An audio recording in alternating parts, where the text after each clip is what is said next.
What's up, everybody? Dog 1985. There's levels to this. Got a quick video for you guys tonight.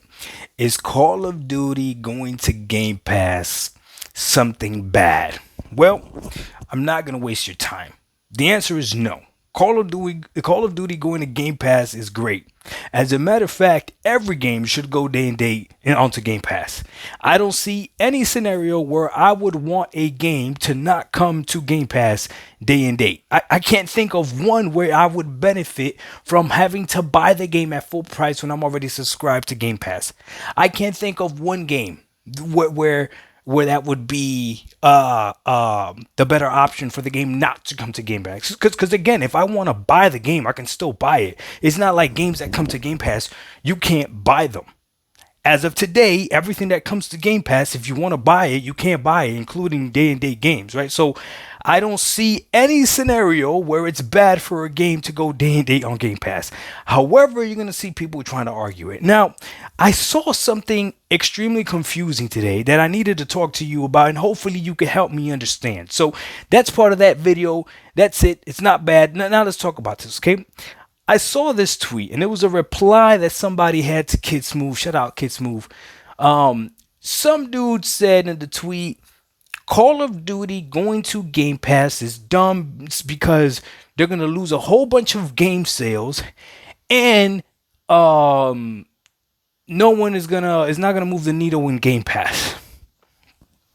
Now I sat there and I had to reread this tweet a few times, so maybe somebody else could explain this to me. Okay.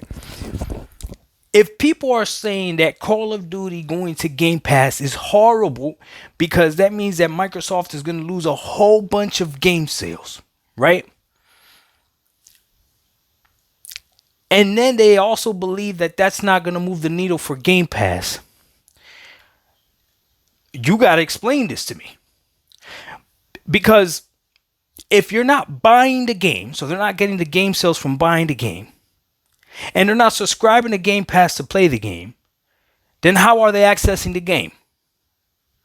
It's got to be either or. Either they lose a whole bunch of sales and Game Pass goes up in numbers, right?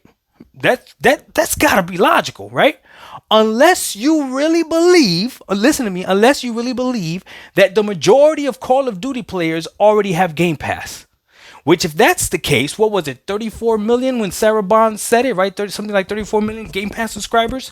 So you think that all 34 million Game Pass subscribers are the same Call of Duty players? I can tell you right now they're not. I can tell you there's a whole bunch of people that have Game Pass that don't buy Call of Duty, that will play Call of Duty once Call of Duty comes to Game Pass. You're going to see in the comment section. I promise you right now.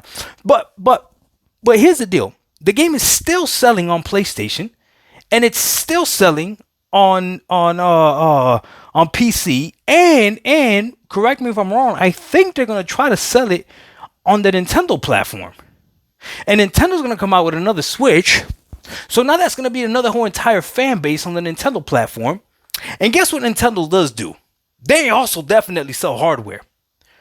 But boy, I'm telling you, these math people that do math, the math is not math. So here's the deal. Again. If everybody decides that they're not going to buy Call of Duty and they want to play Call of Duty because of Game Pass, that means they would have to subscribe to Game Pass. And if you're subscribing to Game Pass for Call of Duty, I highly doubt you're only going to subscribe to it for 1 month or 2 months, right? If you're going to play Call of Duty, most likely you're going to be playing the multiplayer as well, right? For the most part, right?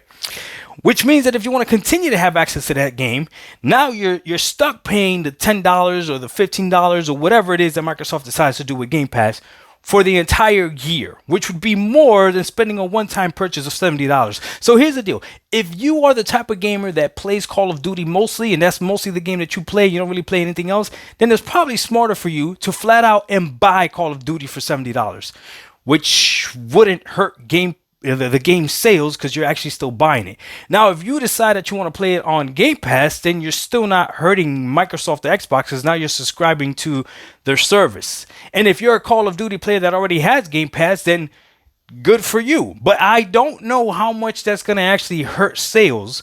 But if it does hurt sales tremendously, then something else has to move up. Like, it doesn't, you can't have it both ways, right? Like that to me just doesn't make sense. You can't say that Call of Duty is going to lose a whole bunch of game sales, but then Xbox subscriptions are not going to go up. Like, either nothing marginally changes or something changes drastically. That's got to be it. Those are the only two options that I see. Because again, the fan base of Call of Duty on Xbox is really not that big. The numbers don't lie. Now, here's another thing about Call of Duty that people don't think is a big deal. I found this very interesting for all you people that like sales and stats. Did you know that in 2023, Call of Duty Modern Warfare 3, which is not again a well-received Call of Duty. Okay, I remember the controversy when that game came out. They said it was a copy of Warzone, that they got lazy. That game got destroyed. I remember that. You were there. I remember that, right? Modern Warfare 3 was not the best-selling game of the year in 2023. The best-selling game of 2023 was Hogwarts Legacy, right? A multi-platform game as well, right? Because exclusives don't matter. So the best-selling game of 2023 was Hogwarts Legacy. Now, here's the kicker with that. That game came out in February of 2023. So the best-selling game of 2023 came out in February, meaning it had most of the year to get its sales numbers, right? Modern Warfare 3 came out in November and was the number 2 best-selling game of the entire year. That's the power of Call of Duty. I need you to understand that again. I'll say it nice and slow. The second best-selling game of 2023 was Modern Warfare 3, and it came out in November. It had less than 2 months to do what Hogwarts Legacy did for the freaking 11 months that it was out. Do you understand? That's the power of Call of Duty, okay? Now, either all those people, all that buying power is going to go completely away and everyone's going to go ahead and subscribe to Game Pass, which now you're giving Microsoft more than $70 because I guarantee you're going to stay subscribed to that service, right? Or nothing changes and you continue to buy Call of Duty. Where is Microsoft losing, if you even care about Microsoft losing? I need somebody to explain it to me. That's all. I don't know. Somebody please explain it to me. I already spoke about the microtransaction things. We already know Call of Duty makes more money off of microtransactions than anything else. We already know this. That's why there's a free Call of Duty. That's why Warzone is out. Call of Duty Mobile is free. There's 2 Call of Duty phone games. You know that, right? There's Call of Duty Warzone Mobile and then there's Call of Duty Mobile. I don't know, man. Regardless, though, no game coming to Game Pass is a bad idea. No game coming to Game Pass is a bad idea.